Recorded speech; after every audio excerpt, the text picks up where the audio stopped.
तैयारी 4.0 की तैयारी करने वाले हमारे प्यारे विद्यार्थी ध्यान से सुने। आर्टिकल 40 बहुत ही इंपॉर्टेंट है, ध्यान रखिएगा। महात्मा गांधी का विचार और हमारे देश में पंचायती राज सिस्टम, ये सारी बातें और सारी पहलू एक ही टॉपिक से जुड़ा हुआ है, कि एक ही आर्टिकल से जुड़ा हुआ है, वह है आर्टिकल 40।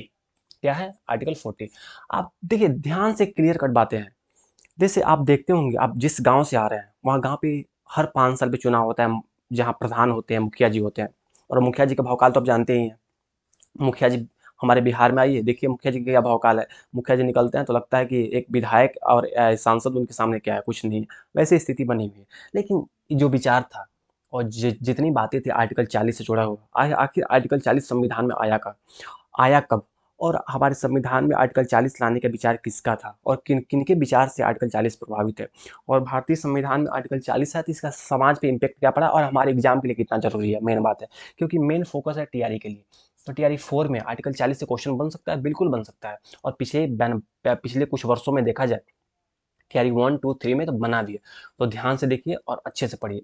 देखिए, निर्माताओं ने जब संविधान बना रहा था, उसमें डीपीएसपी जो समाज, डीपीएसपी का मतलब ही होता है directive principle of state policy. राज्य के ऐसे नीति के निर्देशक तत्व, राज्य के, इसको अंग्रेजी में कहते हैं डीपीएसपी। डीपीएसपी माने, डीपीएसपी का मतलब है directive principle of state policy. Directive principle of state policy कहने का मतलब है हमारे समाज के नीति के निर्देशक तत्व थे। और जो हमारे संविधान निर्माता थे, और जो संविधान में नीति के निर्देशक तत्वों को डाला, उनका मूल विचार था कि यह तत्व, एक तो ध्यान रखिएगा, जो जितने भी आर्टिकल 36 से, क्योंकि आर्टिकल 35 तक फंडामेंटल राइट है, 36 से 51 जितने भी हमारे देश में जो डीपीएसपी है इस आर्टिकल में, इसके लिए हम न्यायालय नहीं जा सकते। न्यायालय कहने का मतलब है कि अगर 36 में जिस जो बातें कही गई है, या 51 में जो बातें कही गई, या जो भी हो, 45, 46, 47, 47, अगर इसके लिए आप अगर न्यायालय जाते हैं, आप जाकर सुप्रीम कोर्ट में या हाई कोर्ट में, आप सुप्रीम कोर्ट या हाई कोर्ट में जाकर बोलते हैं कि माय लॉर्ड, मेरे माई बाप, सरकार ने मेरे साथ नाइंसाफ़ी किया है, क्योंकि आर्टिकल 40 और आर्टिकल 41, आर्टिकल 42 में जो बातें कही गई है, जो समानता की बातें कही गई है, वो समानता कहाँ मिल रहा है हमें? आर्टिकल 44 में जो समान नागरिक संहिता की बातें कही है, वो कहाँ मिल रहा है?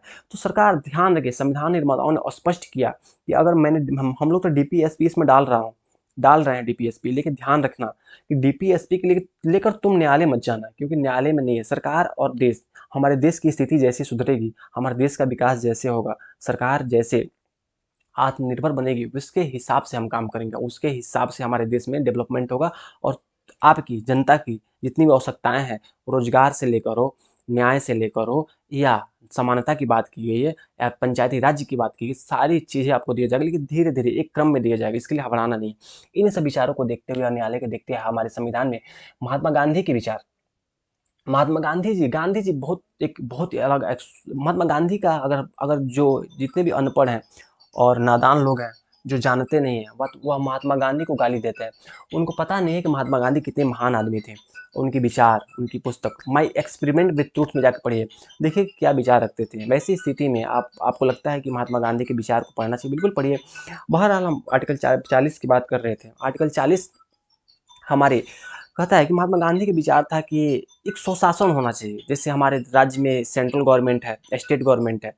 उस time central government, state government की बातें चल रही थी, लेकिन गांधी जी कहते हैं कि देखो, अगर ग्रामीण लेवल पे, अगर जमीनी स्तर पर अगर लोगों को शासन में अगर अधिकार ना मिले, तो फिर लोकतंत्र में लोगों का अधिकार कहाँ दिखता है? ऐसी स्थिति को देखते हुए महात्मा गांधी का विचार था कि ग्रामीण स्तर पर हर गांव के लोग अगर हमारे राजनीति में, हमारे देश के विकास में अगर कंट्रीब्यूट करेंगे, मिलकर विकास करेंगे, तो उनको लगेगा कि हाँ, लोकतंत्र और मजबूत होगा और देश का विकास होगा। इन्हीं इन्हीं भावनाओं को, गांधीवादी विचार को देखते हुए हमारे संविधान में एक आर्टिकल डाला गया, आर्टिकल 40। आर्टिकल 40 कहता क्या है कि राज्य ग्राम पंचायतों को संगठित करने के लिए कदम उठाएगा। मतलब राज्य कहने का मतलब है भाई, राज्य कहने का मतलब है, सिर्फ राज्य कहने का मतलब बिहार यूपी नहीं है। सिर्फ कहने का मतलब बिहार, आपको लगता है कि बिहार यूपी यही राज्य है? मैं, अगर आप दुविधा में है तो हमारे पहले के आर्टिकल 1 पढ़िए, आर्टिकल 12 पढ़िए, आर्टिकल 13 पढ़िए। सारे आर्टिकल को पढ़ेंगे, मैंने पढ़ा चुका हूँ, तो आपको समझ में आएगा राज्य सिर्फ बिहार यूपी ही राज्य नहीं है। हमारे देश में जितने भी संस्थाएं हैं, गवर्नमेंट की संस्थाएं, कुछ प्राइवेट संस्थाएं, एनजीओ, ये सारे राज्य के पार्ट है। तो देखिए, ध्यान रखिए, राज्य ग्राम पंचायतों को संगठित करने के लिए कदम उठाएगा, और उन्हें ऐसी शक्तियां और अधिकार प्रदान करेगा जो उन्हें स्वायत्त शासन, इसको स्वायत्त शासन मतलब स्वशासन कहते हैं, इकाई के रूप में कार्य करने में समर्थ बनाने के लिए आवश्यक हो। कहने का मतलब बार बार यही समझा रहा हूँ कि आप देखिए, अगर आप गांव में रहते हैं, अगर विलेज में अगर कोई एक साधारण सा आदमी, एक साधारण सा मेल या फीमेल, एक साधारण सा मेल या फीमेल, अगर इनको मौका मिलता है राजनीति में आने के लिए, तो या मुखिया बनते हैं या प्रधान बनते हैं, और ऐसी स्थिति में उनको भी लगता है कि हम लोग राजनीति में सक्रिय हैं, इसी इन्हीं सब भावनाओं को देखते हुए, और इनके आपको पता है ना कि गांव के लिए, गांव की सब बहुत सारे समस्याएं होती है गांव में, नल जल की सुविधा होता है गांव में, जो नल जल और ड्रेनेज सिस्टम है, नाला का सिस्टम है, या छोटे मोटे पीसीसी रोड की सिस्टम है, सारे मुखिया जी के माध्यम से काम होता है, और मुखिया फंड में भी पैसा आता है। लगभग 5 साल में लगभग 5 करोड़ रुपया, आप ध्यान रखिएगा, 5 साल में एक गांव में 5 करोड़ रुपया आता है विकास करने के लिए, 5 करोड़। तो 5 करोड़ रुपया जाता कहाँ है? तो गांव के विकास में जाता है। तो आपको लगता है आपने वार्ड चुना है, आपने ब्लॉक लेवल पर पंचायत समिति के सदस्य चुना है, आपने मुखिया चुना है, आपको लगता है कि मैं पार्टिसिपेट कर रहा हूँ, जो मेरा प्रतिनिधि के सामने है, आपको लगता है कि मैं प्रत्यक्ष रूप से राजनीति में हूँ। इसको देखते हुए महात्मा गांधी के विचार था कि एक साधारण आदमी भी राजनीति से है। इसके लिए उन्होंने विचार दिया, और इसी को अनुच्छेद 40 में डाला गया।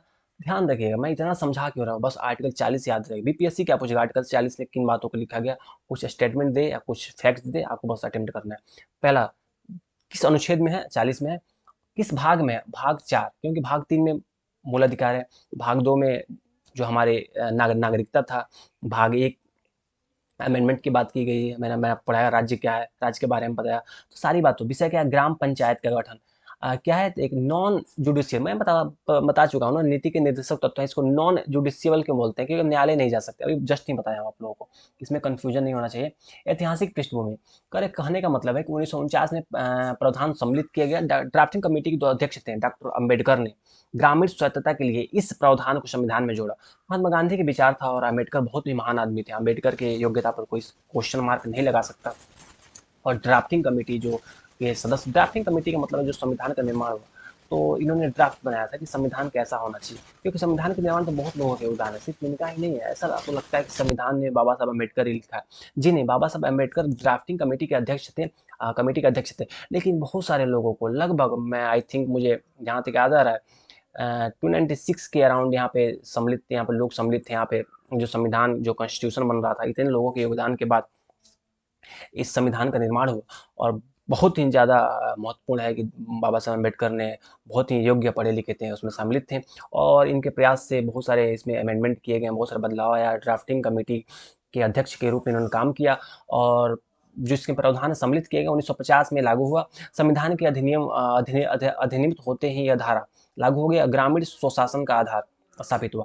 कहने का मतलब देखिए, ध्यान रखिएगा, कुछ बातें हैं जो आपको बहुत इंपॉर्टेंट है, ध्यान रखना है कि पंचायती स्थापना, प्रत्येक गांव में पंचायत की स्थापना की जाए, पंचायत के सदस्य प्रत्यक्ष मतदान, ध्यान रखिएगा, और प्रत्यक्ष नहीं भाई, जैसे हम लोग अपने, जैसे पीएम का चुनाव होता है, तो क्या प्रधानमंत्री को तुम डायरेक्ट चुनते हो? आपको लगता है कि मोदी जी आते हैं खुद और आप मोदी जी को वोट देते हो? नहीं भाई, तुम अब क्या करते हो, तुम एमपी को चुनते हो, और हमारे एमपी जाकर पीएम को चुनता है, वैसे ही होता है। लेकिन जो हमारे गांव के जो ग्रामीण स्तर है, जो स्थानीय स्वशासन है, यहाँ पर देखा गया है कि तुम डायरेक्ट अपने मुखिया को चुनते हो, अपने मुखी जी को तुम चुनते हो, तुम डायरेक्ट। तो क्या मतलब है? मतलब वही है कि यह प्रत्यक्ष मतदान है, यहाँ पर अप्रत्यक्ष नहीं है। वित्तीय सहायता, देखिए, राज्य सरकार पंचायत को सशक्त बनाने हेतु वित्त देता है। देखिए, अभी देखिए, फाइनेंस का जो बात है ना, तो राज्य सरकार भी डिपेंडेंट है। मैं गवर्नमेंट से और आशा करता हूँ, और हमारे संविधान निर्माताओं की थोड़ी सी दूरदर्शिता थी, लेकिन थोड़ी सी चूकता के कारण हमारे जो पंचायती राज्य के अधीन डाल दिया गया। अगर राज्य के अधीन नहीं होता था, आज और डेवलप और सशक्त पंचायत होते। लेकिन इसकी जो पेमेंट, जो पैसे आते हैं पंचायत में, वो कहाँ? स्टेट गवर्नमेंट के थ्रू आते हैं। तो थोड़ा सा दिक्कत है, और यहाँ पे शिक्षा